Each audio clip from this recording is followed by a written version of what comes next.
Well, Go. okay. Talk. Yes. So if you've listened to this week's number one contender podcast, you know that we did the intro blind. So hopefully you heard it. So hopefully you either heard the intro itself, Joel doing the intro read with that, or you heard the a cappella rendition of it Travis and I did, kind of trying to gauge how long we had with a little stopwatch going over here. So welcome back to the Nerd Academy podcast, the show where we bring you all the news and commentary from Nerd. God damn it. I have lost my ability to intro these shows now that there's a camera on us. Yeah? You just kind of forget the words that you had set up. You were on such a roll at the end of the year. I was. Yeah. I didn't have any mess ups for like most of December. Yeah. I was on a roll and now I got to get it all back. But I am your superior web headmaster, Jarod Bachman Stubbs. And as always, we have your resident Green Lantern Professor, Travis Grossman. No ring this week, but I do have a green soda. Yes. Oh, I just realized I didn't have any of your lantern rings on. Yeah. I'm trying to pull up the notes on my phone for this one because there's a lot to get through. So I guess we're opening with the best game of all, the stock market. We are actually going to, yes, us two morons on a good day, dipshits on an okay day, and my foot is stuck in my backpack. I don't want to toot my own horn. I feel like I'm the kind of person that gets way too deep in the Wall Street bets. Like that, I would like you would be if if I wanted to teach myself the stock market and how it actually works. Oh my God, I would have been all over you get this. so addicted to it. I have not a bad gambling problem, but I would be all over what happened last week. I would have been neck deep. And to be fair, a lot of those people are giving the money they made to charity and children's hospitals. You'll love to see it. I didn't even see that. That's awesome. Yeah, if you go on r/Wall Street Bets, everyone's been people have made thousands of dollars. They've been buying gaming equipment for children's hospitals and stuff. Oh, that's so good. That's good that they're giving it to GameStop. It's actual Robinhood shit, unlike Robinhood the app. Just put that out there in general to those of you who run Robinhood. You're just walking human taints. You can put that quote in your next ad, you sons of bitches. Anyway, so yeah. If you had GameStop stock, fuck. This is the worst story for anybody who's on this show. GameStop stock. You made a lot of money last week. Congratulations. If you were short selling GameStop stock and you were part of the problem in Wall Street because you were taking part in the weird short betting or short selling nonsense, you got what you had coming, you hedge fund billionaire sons of bitches. So, do you understand short selling? Yes. So I also now only kind of understand short selling. Correct me where I'm wrong. I buy the stock cheap or borrow it. I borrow the stock cheap. And then I flip it. So here's assuming that it will be worth less when I have to get it back. Yeah. So, and then make a profit because the best explanation. Did you listen to Even More News this week? Even More News. Was it? I don't think I did. Because all they talked about was the GameStop stuff this week. The best explanation I've heard. Did they have The Economist on Even More News, or was that worst here? Even More News. They had that guy on Even More? Yeah. Okay, then yeah, I did listen to Even More News. So the explanation that they gave from I forget what if it's from a Vulture article, maybe. You're right, it was Vulture. Let's say Levi has a book. I borrow that book from Levi, and I sell it to you. There's a book? I'm not reading the book. Am I missing a joke? There's a secret book that sits behind us during every show that none of us are prepared to let public eye see. We'll just let that simmer out there. And no, it isn't Mein Kampf. It is not Mein Kampf, and surprisingly enough, it's not the Communist Manifesto either. I was just choked. So It's 50 Shades Darker, as you were saying. And of course, our real manifesto. Levi has a book. I borrow that book from Levi and tell him I will give it back to Levi in 10 days. I sell you the book for $10. I sell you the book. Yes. 10 days come by. I need to give the book back to Levi. The book is now worth $4. So I buy it back either from you or I buy a new copy, whatever, for $4. And I give it back to Levi. And in that process, I've netted $6 because you paid me 10 and then I paid 4 back. So I've made $6 in the exchange of this thing. So that's kind of how short selling works from what I understand. And so on the other hand of that, if I borrow the book from Levi and I sell it to you for $10, my 10 days are up. And now suddenly that book is worth $1,000. I now have to pay $1,000 to get the book back, and I'm out $990. Multiply that into the billions, and that's what happened to hedge funders last week. Boom time. Which we stand.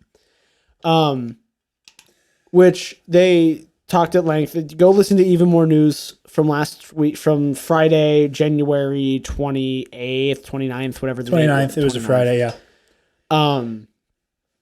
They had a great explanation as to how this happened, why this happened. Basically, just like for the longest time, this information was not accessible to most people, and now it is. Like I said, I could learn the stock market. You could learn the stock market. Two people you do not want investing in the stock market. I already invest in cardboard. Trust me, I don't need things that don't exist. Wait, what? I know. Oh, magic. Okay. I understand investing more because of Magic the Gathering than the stock market. I legitimately thought you had stake in like a cardboard company. The way you said that. No, silly. I just have a wheat farm. You're like, I invested in cardboard. And I'm like, what? It's like, I know, like, there's a couple people in the network who, like, trade small stocks as, like, a retirement thing. Mm-hmm. Yeah, I mean, like, I had friends at work who were on Robinhood. Yeah. Before everything happened. Also, Dogecoin's been shooting up.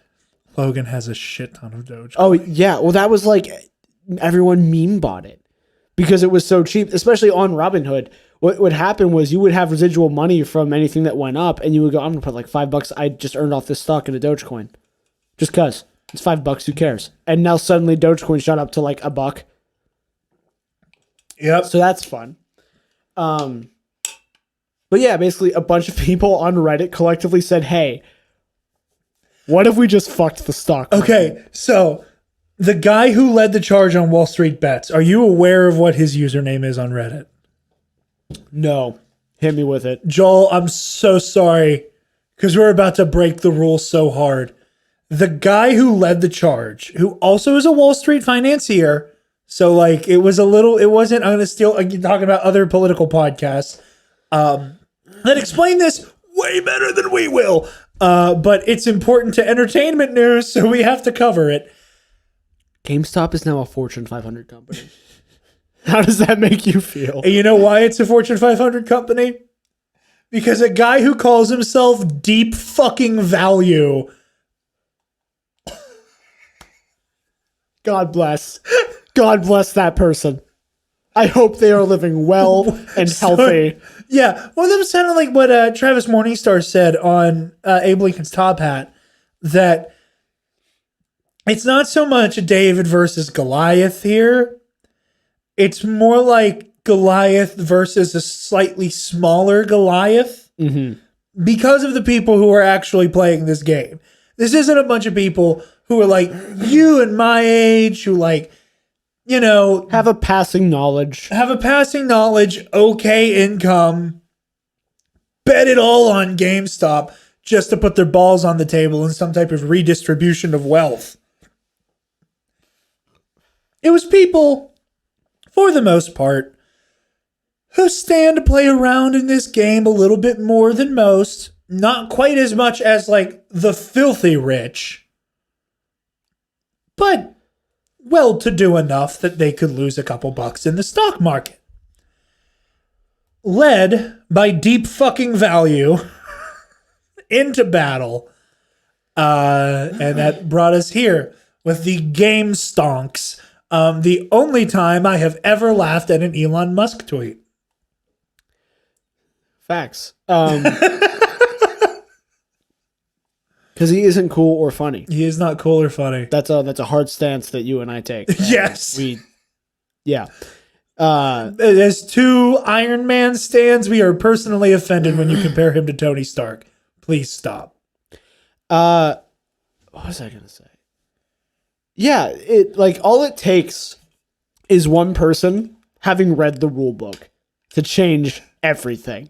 That's all it could take. Speaking of rules and what I'm wearing, March 1st is whenever the Schmodown rulebook is hell yeah is available to the public, and is the day that Christian Harloff said he wants is when he will allow people to disseminate it. Okay, good to know. Because I will get early access to it as a patron.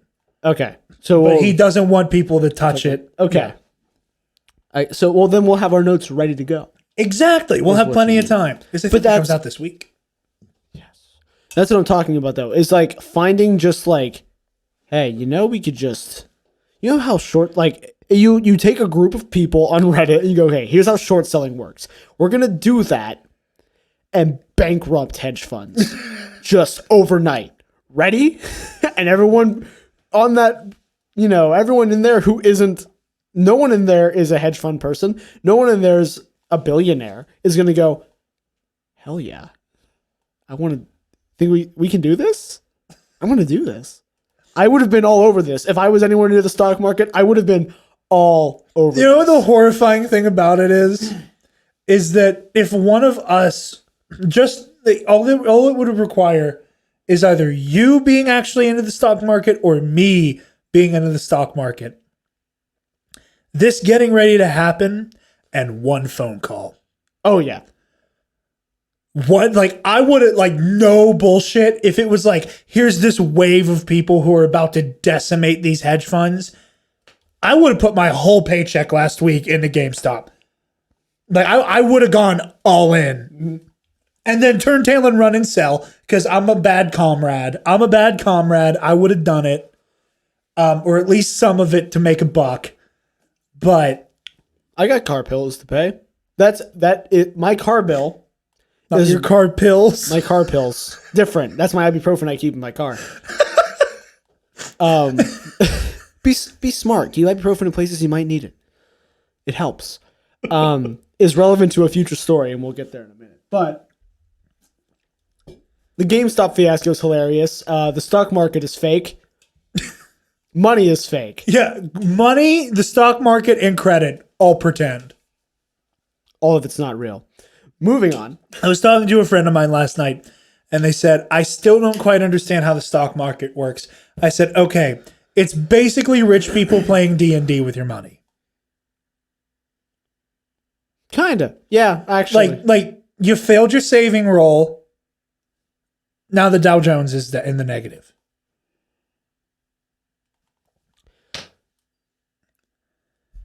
I would say it's less Dungeons and Dragons and more Settlers of Catan. Okay. If I had to give it a board game comparison. Okay, that makes sense. That actually makes a lot of sense. Mm-hmm. Dungeons and Dragons comes into play if you're a majority shareholder and on the board of a company. Then you're playing Dungeons and Dragons. You're playing D&D. And that's the only time stocks even kind of matter. So unless, your retirement's invested in the stocks, in which case don't do that. Get a real retirement plan. You aren't safe. I'm trying to scare you. Please get a different retirement plan for your own health. There's somebody out there who this is their wake up call. Jarod and Travis told me I had to get out of this E-Trade H&R Block bullshit. Don't take financial advice from us. Absolutely not. Absolutely not. But this is funny as shit. Yeah. Moving on. We have news about a snatty boy. Just kidding. It's Sandman. And the only thing here is that one of the lead actors for the Netflix adaptation is hinting that it's a multi-season deal. Cool. Which is good. I was under the impression it was going to be a miniseries. I probably still won't watch it. So I will definitely be watching it. So yeah, quickie one right there. Other really big story. We got a couple big stories. I am jumping to Thor. Yeah. Okay. So you thought we had intro trying to GameStop the story. Oh my god.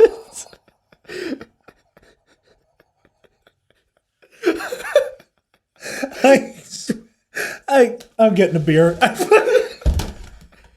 There's set photos of Thor. Thor's got his long locks back, which we love.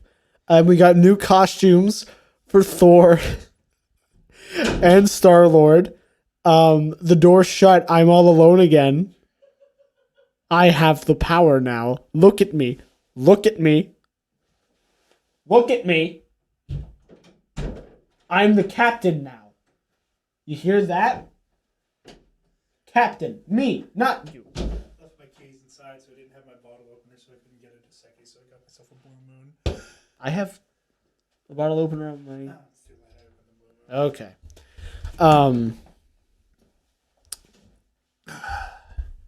Yeah, new costumes for things. And it looks like he's just wearing something old. That's a specific 90s era outfit for him. Oh, is it? I think it's like Lightning Struck or something like that is the name of it. That explains why I don't know it. Because I thought maybe it was some old clothes of Star-Lord's. That might be how they explain it. Maybe. But you also gotta if you look at his boots. Oh yeah. They look like like pull it up and look like at his boots. It looks like how they used to be drawn in the comics, where it was like the yellow, black, yellow, black, yellow, black, yellow, black kind of like line going down his legs. It kind of looks like the old boots. Waiting on everything to... Let's see here. Ah, I see what you're saying now. Yeah. Yeah. So I love these outfits. I do too. Oh my god, I love that. I'm a sucker for long flowy things and armor. And god damn it, that Star-Lord outfit is making me feel things. I want to wear that vest. You want Thor's vest? I want Thor's vest. I want it. Little upset we don't have thick Thor anymore, but I feel like we saw that coming. Yeah, I think it's just easier for him to shoot. I think it's one thing for an Avengers movie where he's not the centerpiece of the movie. Yes. I think for him to be doing a whole movie in all of that prosthetic would be a lot. I agree. I think it's a little bit more difficult. And there are going to be people who I may or may not have gotten into a Twitter altercation on Snyder Twitter today. So I'm feeling a little punchy about the MCU today. When people complain about the status quo and the reinstitution of the status quo and there's no stakes and there's no whatever, that's the moment I start to question how many comics you've read. And I'm going to take it all the way back. I forgot to change into my Superior Spider-Man t-shirt. Oh well. But I'll tie it back to that. Anu Octavius was Spider-Man for a year and a half. They don't even talk about that anymore, and it was not even a decade ago.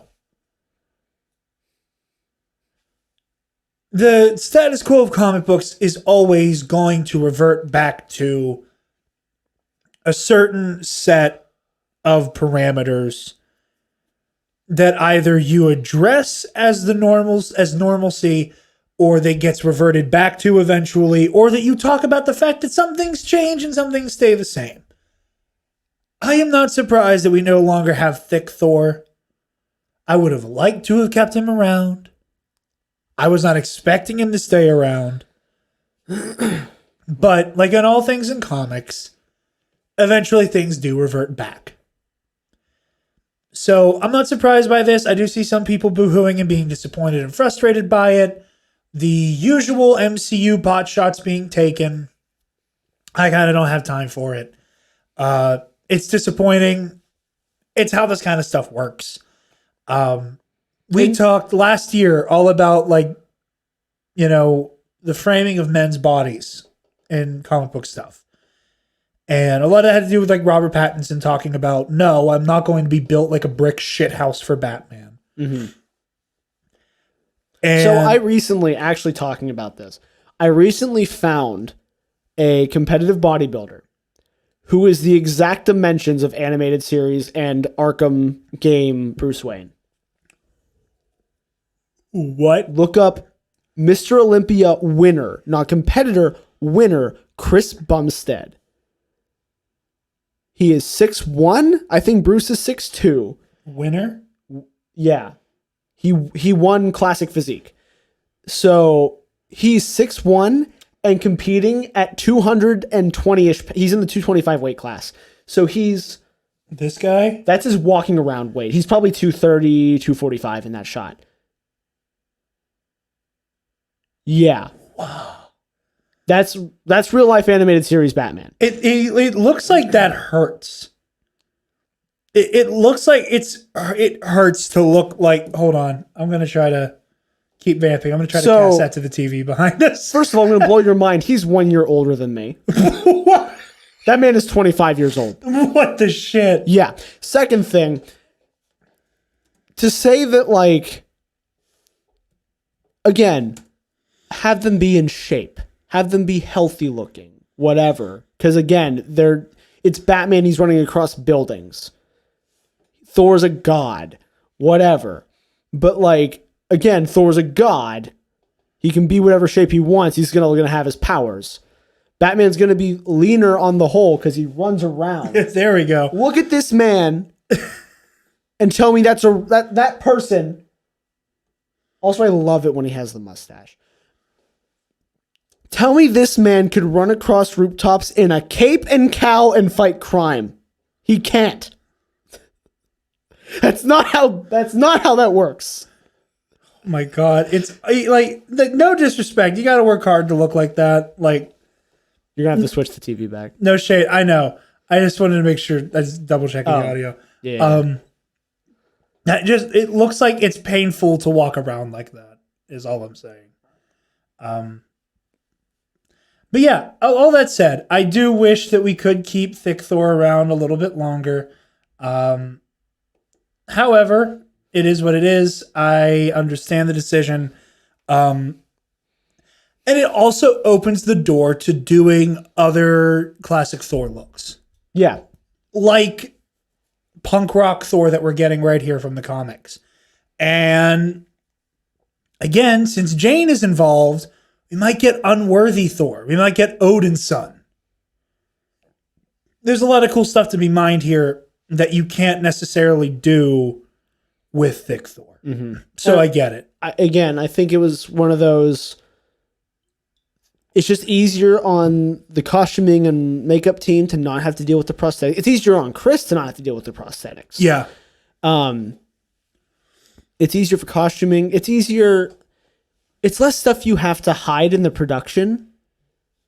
Because, we were all working under the assumption that he'll be just regular Chris Hemsworth. And so we know that, and now we're not going to be,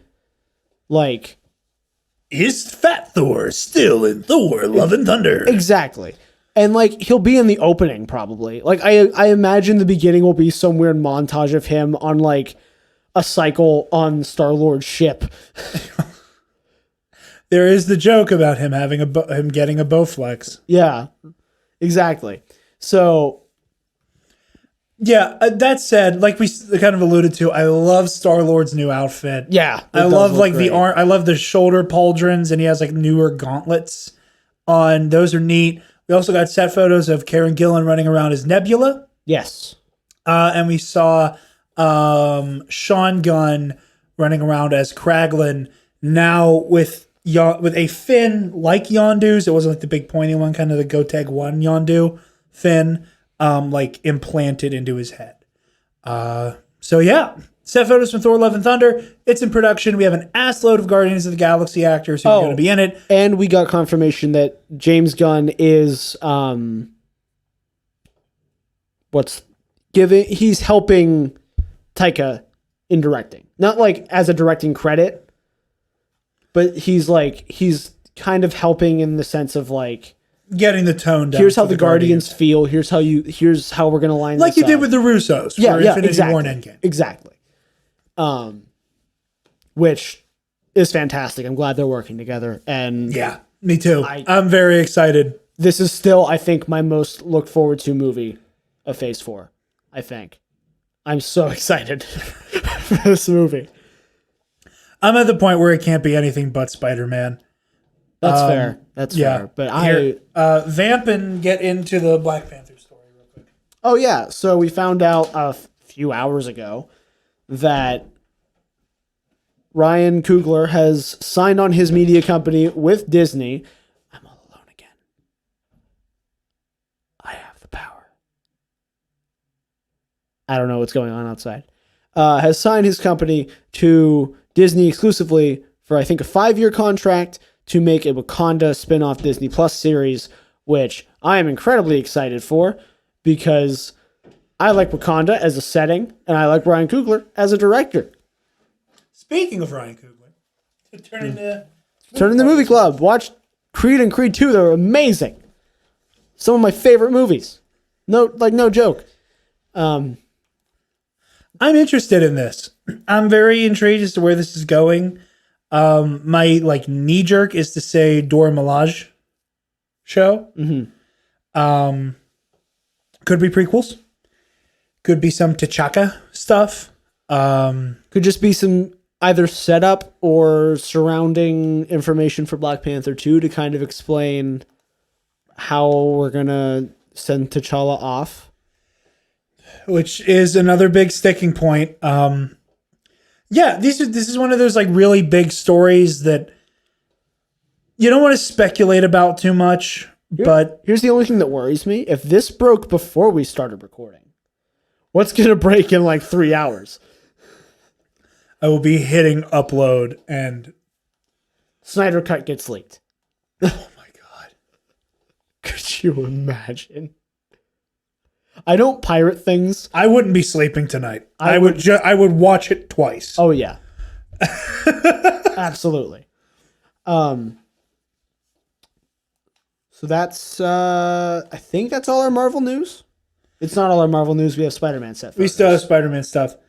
But that's a little later on. Okay. Where do you want to go next? We're going to Snyder Cut. Okay. Speaking of the Snyder Cut. Yes, I took part in some Snyder discourse today. Fun. And I, A, want to talk Snyder Cut. B, want to clarify some things that I said. And get into the weeds here. So, the full-length feature film version of the Snyder Cut. Zack Snyder's Justice League. His original vision will be releasing on March 18th, 2021. 1 week shy of the day we all wanted it on, which was March 25th. Here's the thing. You wanted it for you on March 25th. It's releasing on March 18th for me. Here's why. The 18th of the month is my least favorite day of the month. Do you know why, Jarod? Why, Travis? That's when my car bill is due. So every month, on the 18th, I'm out $300. So it only stands that my least favorite thing of the year has to come out on the day I make my car payment. It just makes too much sense. I can't wait, bro. It's gonna be so bad. Okay. I already said it, and I need to clarify. Because I was in the comments of like somebody's thread. It was actually related to Booyah Gate. I was in Ray Fisher's thread, and then that turned into like a side conversation. And we'll get to Booyah Gate and why it annoys me so much. I say that I look forward to it and I think it's going to be bad.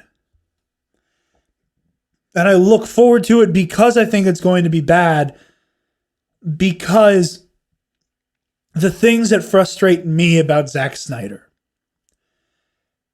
also make me laugh. And I think this movie is going to end up being the ultimate Zack Snyder jerk-off fest.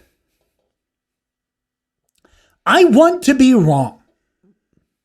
We have made it no secret that we want to be wrong. And I've said before, there are elements of Man of Steel that I love. There are elements of Batman v Superman that I love a lot, to the point where I have defended that movie a lot and have made a fool of myself for defending certain parts of that movie. Looking at you, Martha. I enjoy some of Zack Snyder's movies, despite flaws that make it harder for me to enjoy them as much as I do. I also, despite being aware of the fact that there's a very good chance that Joss Whedon is a piece of human garbage, enjoy Justice League. Because as much of a bastard as he may be and probably is, I like Joss Whedon's sensibilities with storytelling for the most part. I love the Avengers. I love Angel. That stuff scratches a specific itch for me that I really, really enjoy. So that's a very specific me thing. I want to clarify some things. There was like a listener or two in those comments who specifically went, you say you like BVS, but you also talk about how you can't wait to watch the Snyder Cut be DOA. So there's my explanation on that. I'm excited for it. I'm excited to see it, both, again, for a little bit of Schadenfreude, and because I think it's going to end up being the superhero version of The Room. A very long superhero version of The Room. I also am inclined to say that, you know, and maybe this is what makes me one of the dumb idiots who like Saturday morning cartoons. But the fact that it is live action material about the Justice League excites me, period. The same way I've said before, you know, I like Attack of the Clones more than I like Pulp Fiction because it's Star Wars. And because it's Star Wars, I like it on a level that I can't like anything else. Same thing here. Because it's superhero stuff, because it's DC, because it's the Justice League, because it's Batman, I'm going to like it on a level that I can't quite like other things on, even if it sucks. Even if it's bad. Even if it's bad in like the, it's not even funny to watch way. I am going to like like Justice League and the Snyder Cut both. And I'm going to like them more than most movies. Because it's the friggin' Justice League. But anyway, I've spoken my piece on that. But yeah, we had a March 18th release date, which is interesting. Travis, have you read anything about or seen anything about the Snyder Cut meal kit? Only I read a little bit of what you put in the chat, and they call mother boxes MacGuffin in this article. Which, like, maybe in the movie, I guess you could clarify that as MacGuffin, but like, I don't find mother boxes to be MacGuffin. In the movie, they are. In the movie, they're very much like, we need to get the thing to do the thing and or stop the thing. Even though Nando V Movies did an amazing video about why a MacGuffin is not a MacGuffin. And it should be called a plot ticket. And how a MacGuffin is just the thing at the beginning of the movie that will start the movie. That, like, the term MacGuffin has started to mean something that it necessarily wasn't meant to be. But colloquially, yes, I would define the mother boxes in Justice League to be a MacGuffin. Oh, hold on. I'm trying to find it. I have this article here, but I do not have the breakdown of it. I just know it's a lot of money for a thing I'm not going to buy. I'm considering getting this one. Of course you are. I'm legitimately considering ordering one, having it sent to your house so you can, like, prepare it and then we can watch Justice League. I'm trying to find the full thing because it's hilarious the way it's framed. It's kind of obscene. I typed in Justice League Meal Kit and I got fucking Happy Meal toys. Yes. On shopping. It better come with a Happy Meal toy. Yeah, well, it comes with... So, there we go. Come on. I'm trying to get to the actual thing. Okay, here we go. So, it has the Ocean Trench, which is like a fish and chips appetizer. A Big Belly Burger. Nice little reference there. Resurrection, which is inspired by the cornfields of Smallville. And said that they will not be revealing what resurrection is until a later date. It's just a pile of corn. Ancient Themysciran Fire. The box will be on fire when you get it. The whole box is a mother box. It'll be lit on fire. And then as far as snacks and extras go, there is Cool Brow Beer, which is a very deep DC deep cut. It's a beer company that has been spotted in a couple different DC stories, and you can specifically visit the brewery in one of the Arkham games. And a canned cold brew coffee of Jitters. Oh, nice. It's $130. Yeah. And it feeds to feed two. Not worth it. Definitely not. I'm a little stunned by how weird and gimmicky this is. Are you? Are you really? I'm surprised that Snyder let this happen. Let this be attached to this. I doubt he had a say. He definitely didn't have a say. I'm so like that. I think that's the only reason why we got this. I don't see Zack Snyder in all of his self-righteousness and self-importance with how he treats this story and these characters to co-sign on a meal box that references the goddamn TV shows more than they reference his movie. And it's hilarious to me. So that's the thing. Moving right along with our little Snyder Cut lightning round here. Not even lightning round. We're talking about it at length. Booyah Gate. Zack said that the movie's finished. And then they asked, does Victor yell booyah when he takes his helmet off? To which Zack replied, no booyah. This also was in response to, I believe, a little card that he shared from the movie that read, there's a war coming. And it was a shot of Cyborg while he's like flying up into the sky. That was in the original trailers, did not end up in the theatrical cut. And the quote attached to it says, there's a war coming, and it's attributed to Martian Manhunter. So do with all of that what you will. And then the Booyah discussion starts. And me personally, I was kind of annoyed by like the no booyah of, again, all of these characters are loners. They're meant to be alone. They all hate being heroes, blah, blah, blah, blah, blah. Snyder, grimdark. Don't necessarily agree with those takes on those characters. Whatever. Ray Fisher took to Twitter today, and I understand the nuanced conversation he's trying to have. I really do, and I think he makes a great point.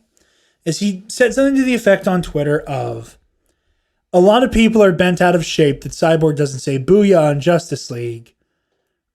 Are you upset that Wonder Woman isn't saying things like, great hair, suffering Sappho, blah, blah, blah, if not, why?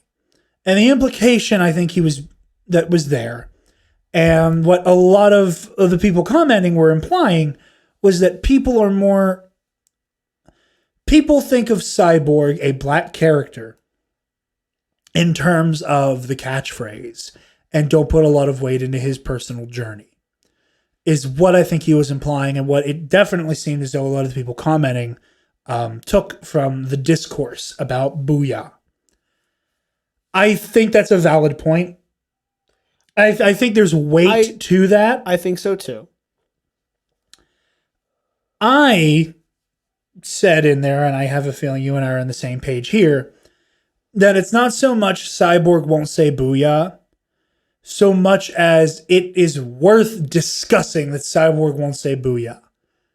And that there is that level of, oh, well, this isn't a Saturday morning cartoon, that he won't say booyah. Mm-hmm. And that I wouldn't even go so far as to say that something like Great Hera or Suffering Sappho or the this looks like a job for ... type stuff is as iconic as Cyborg saying booyah.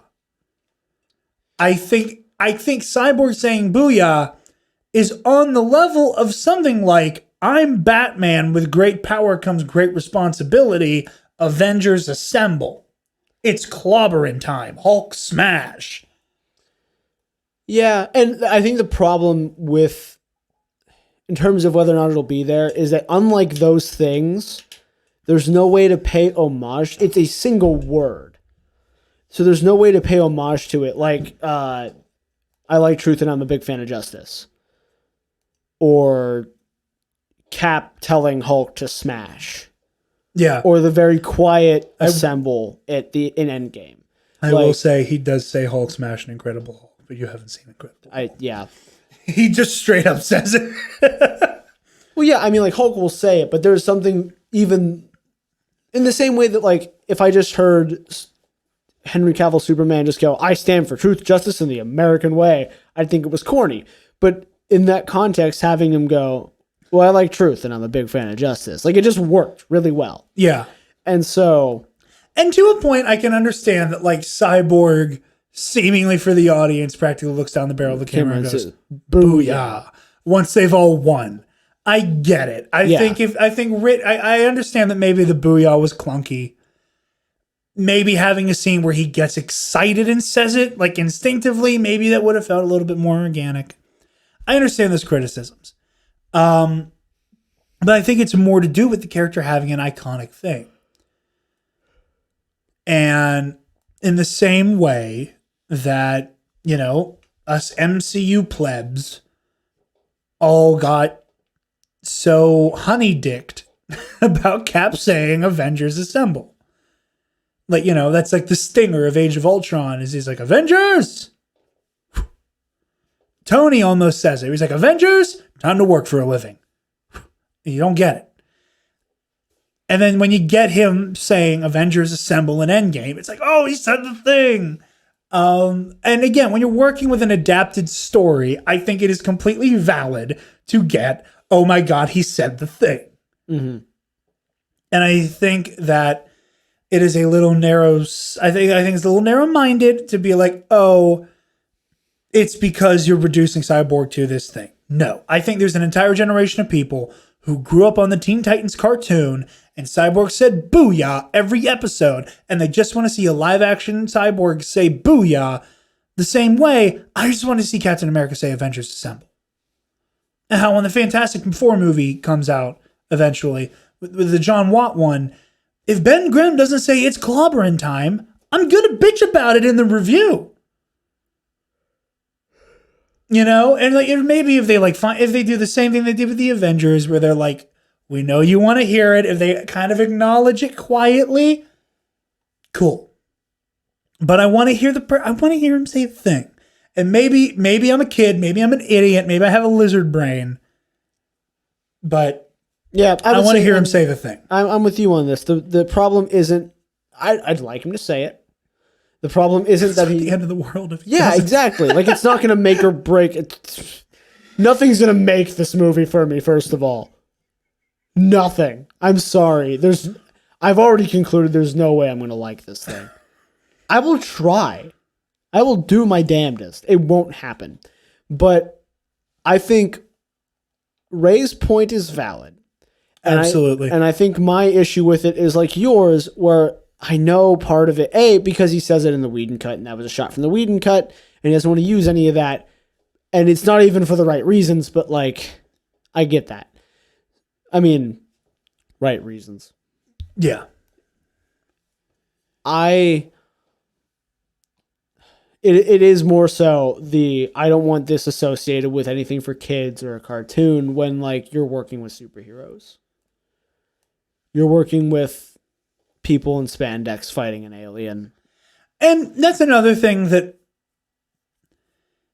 we've had this conversation ad nauseum, and we have it every time we talk about Zach, but it bears mentioning again. There are darker, deeper, emotional, meaningful stories that can be told and have been told with every single one of these characters. Zack Snyder's definition of deep, dark, and meaningful feels adolescent.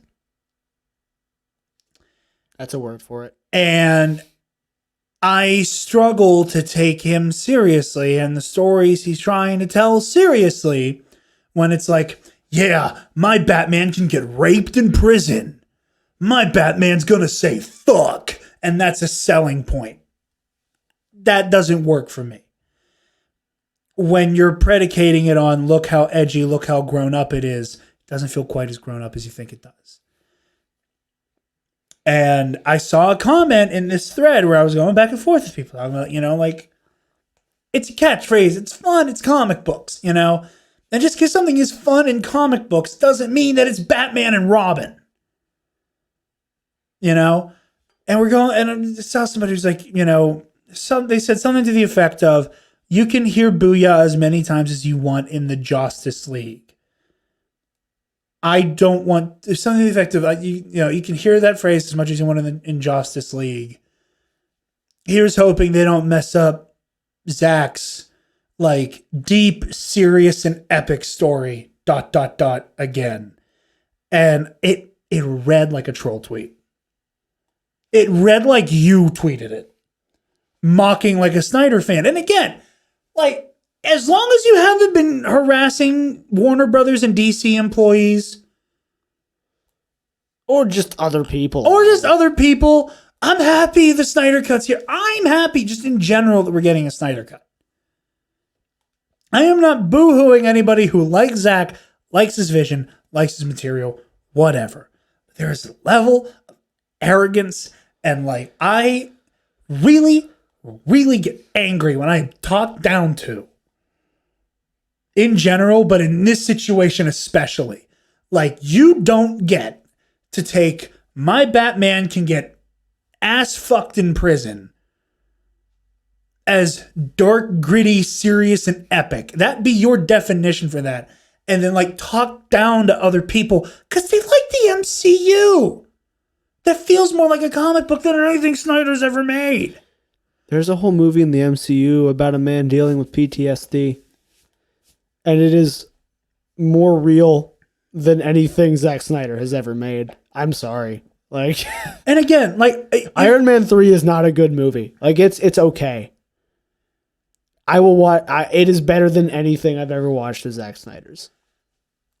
And again, like I defend BVS and I like Man of Steel, and there's elements of those movies that scratch a specific itch for me that make me like them despite their flaws. But I am so glad we are almost at the end of the Snyder story. I'm ready for this saga to be over. Speaking of dark DC bullshit. Titans cast to Tim Drake. Great segue. Yeah, right. Let's see. They cast Jay Lycurgo. I'm sorry I don't know how to say your name. I just don't. He is an extra, or at least playing a supporting role in the Batman. Matt Reeves is the Batman. And he has now been cast as Tim Drake in Titans for season 3. Coincidence. Which, like, I'm sure was just DC. I'm sure he auditioned. I'm sure they held an audition process. Yeah. And they were like, hey, we like you. We want to keep working with you. We have this position open. You should audition for it. We'll consider you. He's black. I think he had black Tim Drake. Awesome. I love it. What? Oh, I see. I haven't seen Not My Tim Drake yet. Thank God. You know what? Good for all you scum-sucking racist sons of bitches for not making a video this week. I applaud you. Ironically. We're proud. Yeah. Maybe one day. Maybe one day you'll be normal. We're proud of you boys for not being assholes. Now, we don't know if he's going to be Robin or if he will literally just be Tim Drake. Or Red Robin. We're not that far. So, at this point, one of two things is going to happen. They're either going to... Kill Jason. They're going to marathon Death in the Family. I'm talking like 2 episodes and we're at Red Hood. What? I haven't even watched Titans yet. I'm actually starting it tonight. I'm proud of you. That's why we're starting. Yeah, so you're going to need more of that. Crazy. Okay, just from what you've told me about Titans. They will try to... Hypothesis. The first scene of season 3 is Jason Todd's funeral. That's honestly not even a long shot. Not even. And here's the thing. Like, is that way they don't have to cast a Joker? They can do Death in the Family properly, but like the concept of Joker and his mom lure him into Europe, blow up the thing. Like that way they don't have to spend money on the special effects on blowing up a warehouse. They don't have to cast Jason's mom. They don't have to cast the Joker. They don't have to shoot any scenes with oh God, what's his name? We don't have to do any scenes with Jorah Mormont Batman. You just run the gamut off screen, put Jason in the dirt. Here's my general problems with doing Death in the Family. Bruce is not a playing character. Bruce is a character in the show, but he isn't a prevalent character. And Death in the Family is very much a Batman and Jason Todd centric story that will have no impact because I don't care about this Bruce Wayne, who is actually Alfred in disguise. You don't like Jorah Mormont Bruce Wayne? It's not even that he's old. He's acting like Alfred the whole time. And I'm so excited to start this show. If they wanted to do... I'm afraid I'm going to like it. There's a part of me that's afraid I'm going to like it. I want to make a whole YouTube video about specifically the reviews for season 1. Because season 2 did people dirty. A lot of people didn't like season 2. But season 1, everyone they're like, I love the dark tone and the characters and the plot. No elaboration. No idea what they mean by any of that. Just, I loved those things. They were best thing DC's ever made. So fantastic. What does that mean? But how are they going to say that when Batman v Superman exists? Right? So Didn't even address it. I look, dude. I don't know which one I dislike more. Genuinely. Wow. I haven't tried to watch BVS since I saw it in the theater when it first came out. So I don't know how I'm going to feel. And I have a feeling like as long as I can make it to the last Batman fight, I'll be fine. Like if I get to him in the warehouse, I'll be okay. Stay tuned for March on Movie Club, folks. So we're going to make Travis watch Zack Snyder movies. It's going to be great.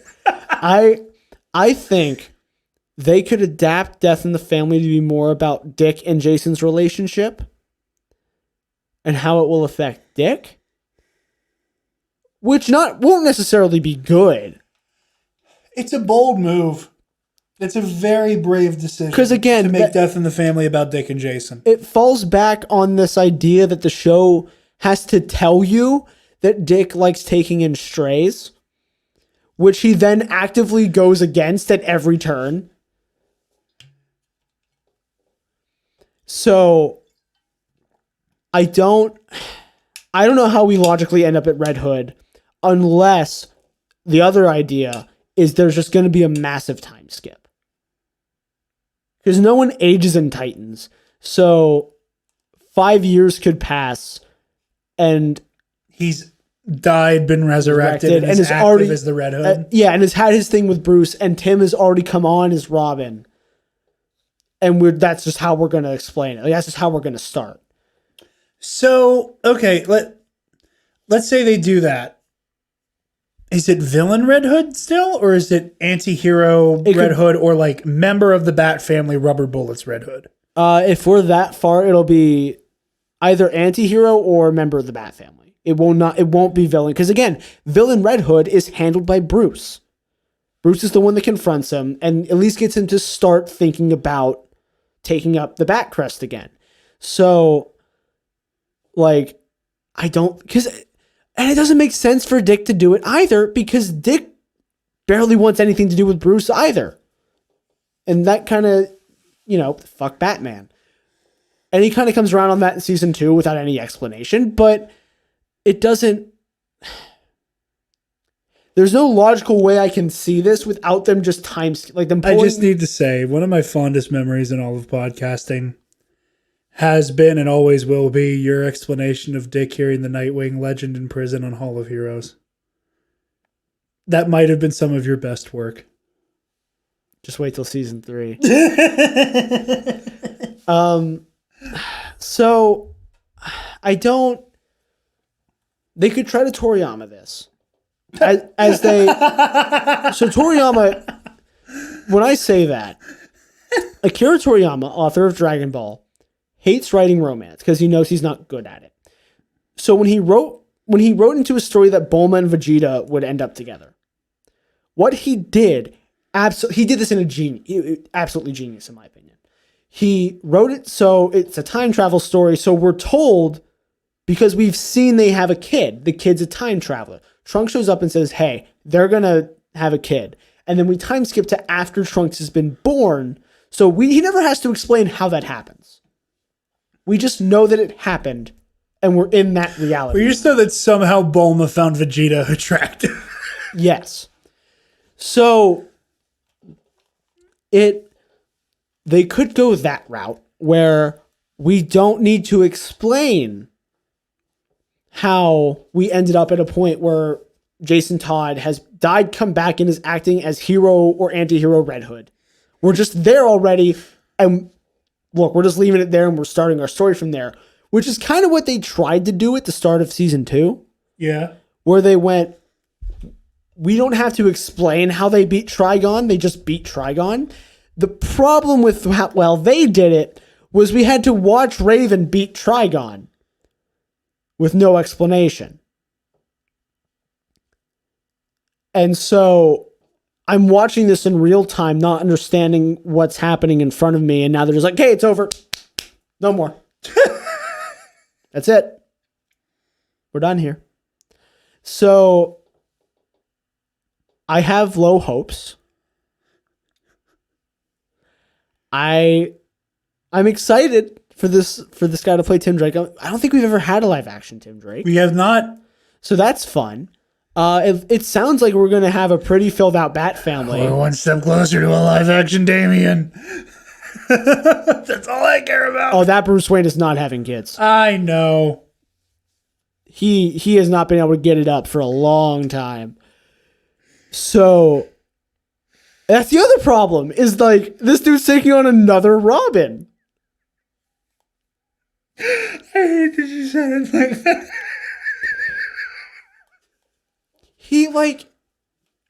Bruce is like 50. He was working with Dick for a decade. And then took on Jason, who he was working with for because again, the timeline's all fucked. So I don't know how long they've been working together. I yelled a lot, so I had to cough. Apparently, we're getting a Batgirl. Apparently, we have Tim Drake now. Oh my god, I completely forgot about Barbara. We're getting a whole arc in Gotham for no reason. Because this is the Bat Family show now, which Bat Family members have all been on the Titans, but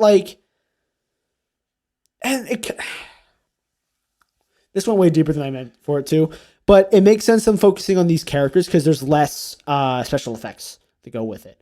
Because that's again one of the biggest problems with season 1 is that our focus is on Starfire, Beast Boy, and Raven, all special effects heavy focused power sets that they just did not have the budget for. And still didn't going into season 2, which is why they all got benched immediately. At least that's my prediction. I don't know that for a fact, but that's how it read to me. It was like, we don't want to have to animate Beast Boy turning into a tiger too much. We don't want to have to animate Raven's weird black goop or Starfire's fire. Okay, that's fair. So focusing on, because makes sense. I've said it before, the way they could have made Titans work was making it about the Titans we get in the flashbacks in season 2, because you have Robin, Hawk, Dove, all powerless. Wonder Girl, who just has super strength and super speed. Really easy to do as long as you're not doing like the Flash thing. And Aqualad, who you just have to animate some water. And comparatively, the water is going to look better than whatever you're doing for Raven.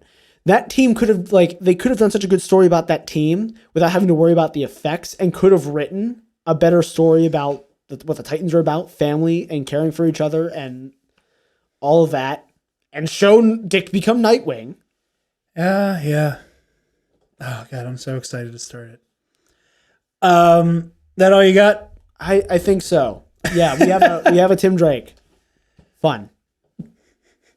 I'm excited. I'm so sorry. You'll get good DC content one soon. day. You'll get Suicide. I have good DC content. It's just I want this stuff to be. I want to understand why people like it. That's what I just want someone to who really loved Titans to talk to me and be like, here's what I enjoyed. And don't just say, this isn't a shot at anyone in particular, but I love the characters. What about them? Tell me exactly what about them. And I will say, playing devil's advocate, or just I do, there's just a level of happiness of I'm just glad to see this character in live action. If that's all, just a face value, it's Dick Grayson. I'm happy. I'm happy if you like it. I just really don't. You handle that dichotomy very well. I do. Our last quickie story here, in a couple of set photos from the Spider-Man 3 set, we saw a van with a Feast logo on it, and Tom Holland is in mocap. Whether or not that means a new suit or the return of the Iron Spider, we don't know. WandaVision, WandaVision, the Vision, dead Vision. Yowza. So the only part of the episode we need to talk about is Jimmy Woo learning how to do close-up magic. Wait, what? At the beginning of the episode, he does the same card trick that Scott Lang does in it. Oh, really? Wasp. He does the same card trick. He's like, Jimmy Woo, FBI.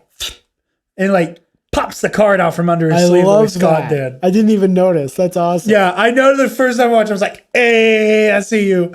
Thoughts on this episode, Travis? I think this was a perfect mid-season episode. I think this was exactly what we needed. to tie together half of what's happening, right? Because we don't know all the details yet. We don't know. I'm under the assumption, I'm with you, Mephisto is up to no good. But I like knowing how Sword's involved and why Sword's involved. I think showing us just the image.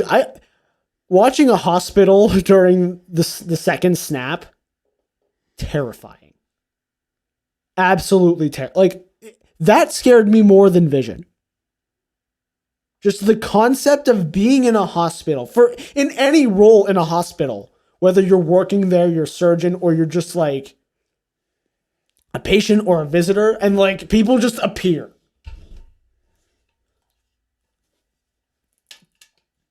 What do you do? Just wore my water. But no, you're absolutely right. That scene was really unsettling. And I think that cold open with Monica. I keep wanting to say Maria. And then before we go any further, I'm a goddamn idiot. I don't know where the hell I made up Quasar from. Have you known this whole time I was making that name up? No, okay, I found out. I found out yesterday. It occurred to me. I was like, I said Quasar and I kept saying Quasar. I don't know where that came from. It is either Photon or Spectrum. She has used both names, and I just made one up. I just made up a superhero. So Quasar's a good name. Thank you. TMCR. But yeah, I have zero idea where I pulled that out of my ass from. But anyway, I think seeing Monica wake up in the snap is a great way to kind of jolt the viewer into accepting that this is not an episode of the sitcom. Yeah. I love that, like, no, we're coming back to reality for a little bit. I also like the use of the aspect ratio. Same. I love that, like, I think it's such a smart idea. Not just that, but that it slowly shrinks back to form. Because they could just, like, cut back, boom, tiny. They could have done that. I think the method of having it slowly shrink back, like, it makes you feel a little claustrophobic watching. Because they do it in last week's episode, too, when Monica gets shot out, it comes into the wide shot as everyone kind of circles around Monica to see what's going on. Very clever use there. The cold open with the snap is great. I lost my train of thought completely. Oh, Darcy! Oh my God, this is amazing, amazing. I'm so glad they brought her back. I love. She feels more like a fully well-rounded character here than she did in Thor 1 or 2. Agreed. I was telling Lexi, I was like, imagine her phone call to come back. Imagine what that must have been like. Because like they call her like, hey, we need you on for the show. Calling Kat Dennings. Yeah, calling Kat Dennings. Hey, we need you on the show for called WandaVision, and you're going to be like the physicist. Like you're going to be the science head. She's like, I got my job back? Which like was never a shot at her. She did a fine job in Thor and Thor 2. It's just that Thor 2 especially was not a fantastic movie. And so I'm sure for her that was just like they want me back. Bringing Darcy Lewis back? Like, okay. I'm not going to complain. It's a paycheck, but yeah, it's mouse money. Gotta take that mouse money. I always take the mouse money. We love our mouse money. Oh, shit, I wasn't supposed to say that. We don't have mouse money. I know we don't. I wish we had mouse money. Do you have any idea how few technical difficulties? God damn it. Anyway, I love bringing Darcy back. I like the idea that we're not seeing the full narrative inside of Westview. Mm-hmm. Because like, there's kind of the implication that at least to us, there's lost episodes. Or at least like the weird moments we've seen get cut out of their broadcast. Not even that. Not even like no to the beekeeper and that not being in there and all that stuff. I mean, like we see whenever she's there as Geraldine Like there's a shot of Wanda at a boutique, palling around, and like there's just a shot that we've not seen up to this point. That like maybe there are episodes that are airing that we are not privy to. Yeah. I think that's interesting as well. I think there's like a nice little lost time and time to make up for there. It also confirms something we were talking about before, where trying to figure out whether or not Wanda is in like full stasis, or if Westview is a physical place, physically being manipulated. Which we now know is the latter. Yes. There was so like we have like the little thumbtacks with like everybody, all the people's info. Agnes is up there, but there is no information attached to her yet. I think it's just a profile and we know who this person is. I also love that scene where they're like, such and such is played by such and such. Mm-hmm. Played by. I like that a lot. So we don't have any info on Agnes as far as like what her real world counterpart is. So Agatha theory is still alive and well, in my opinion. We also see that Wanda is a bit more proactive here than I think we were initially expecting. A bit batshit insane. Bit fucking scary. A bit. Just a little bit. Like the bit here in your forehead. I think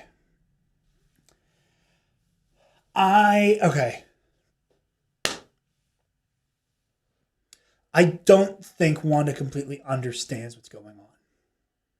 I think Wanda understands that this isn't. I think Wanda in part understands that this is not what happened. I don't want to say that Wanda does not. I don't want to say that Wanda realizes that this isn't real. I think there's a part of Wanda's brain that goes, this isn't correct.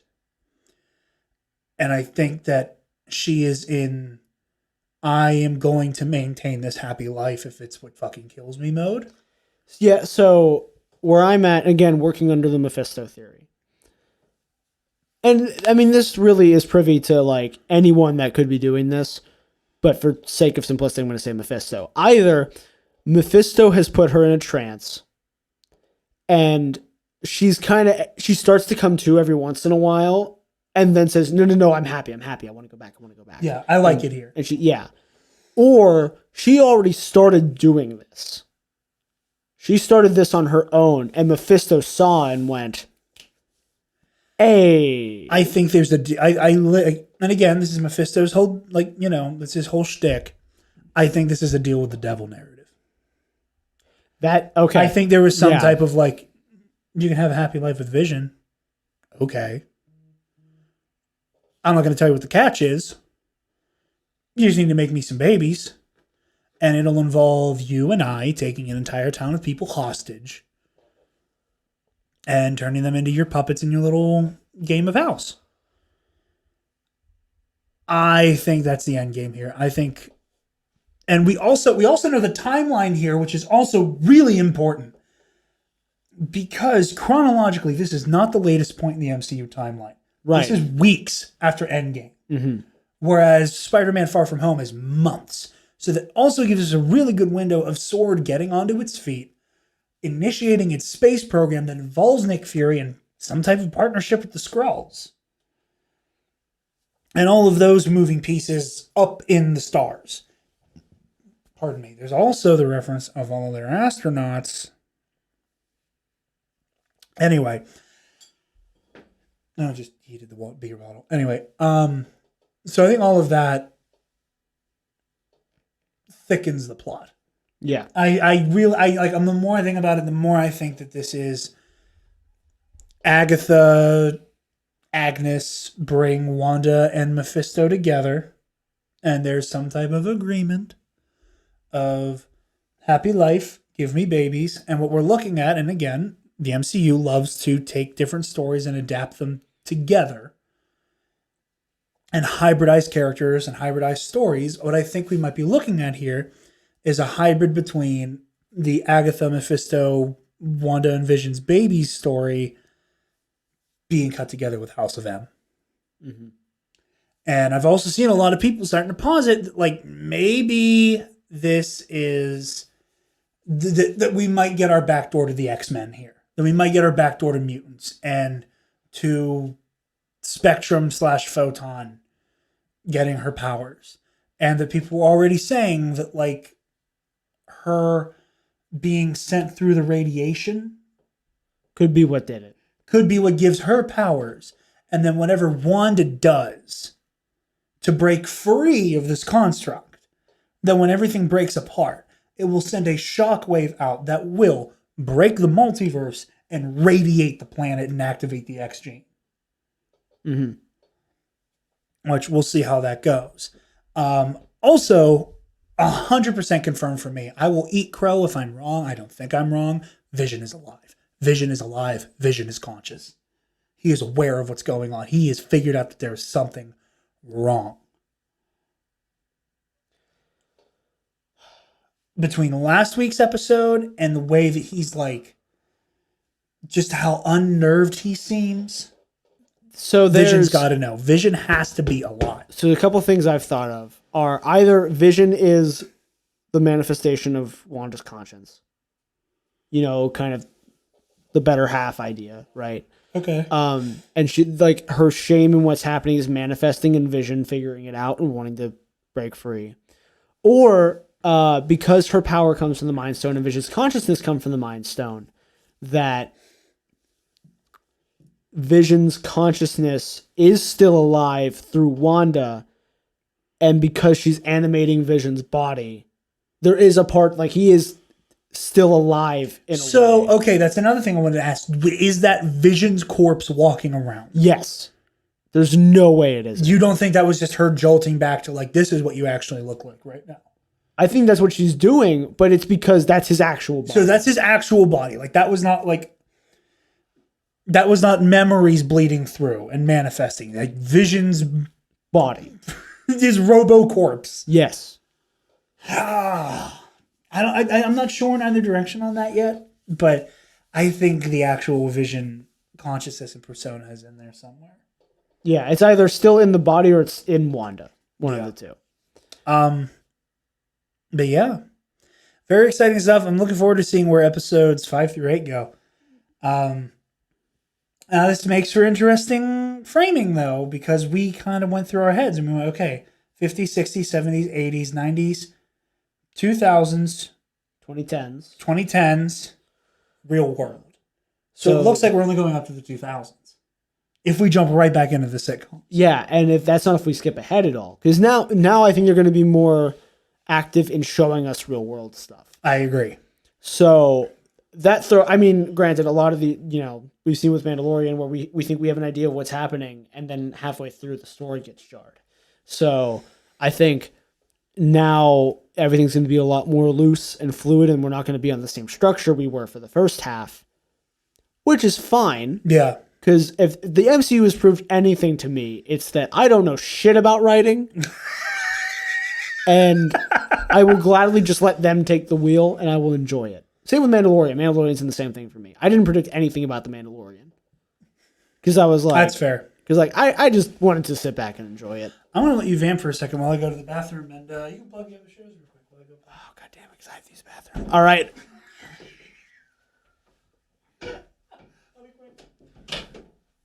I guess I'm doing the outro. Find Jarod Dark Jedi 2552 on Twitter and Instagram. Find me at Travis Political on Twitter and Instagram. You can find the Nerd Academy podcast and all associated shows on Twitter, Instagram, Facebook, YouTube, and on our website, www.thenerdacademypodcast.com. Also, anywhere you get your podcasts, where we bring you the Nerd Academy podcast, Knights of the Nerd Republic, #1 contender, movie club, and campus life. If you go to our website and you're feeling generous, chuck in $1 to our Patreon, where at the $5 tier, you get access to our Versus series for Star Wars, Heroic History, which is Jarod and I reading through old comics, and the movie club commentaries. Got them all. At the $10 tier, you get access to Campus Life and Movie Club a week early. And thank you to our $10 patrons, the Waffle Wizard, Delta 9, Case and Brion, and Zach Knaus. We love you so much. You pay for everything we do. this, and we love you for it. Buy our merch at our student store on TeePublic. Link at our website, thenerdacademypodcast.com. Or if you search TNAP on TeePublic, for once, that search bar will actually work because no one else uses the acronym TNAP. It's kind of awesome. I went really fast, and I really have to pee. Like, it's really bad. I want to let him come back to make sure I didn't miss anything. I don't think I missed anything. I think I got it all.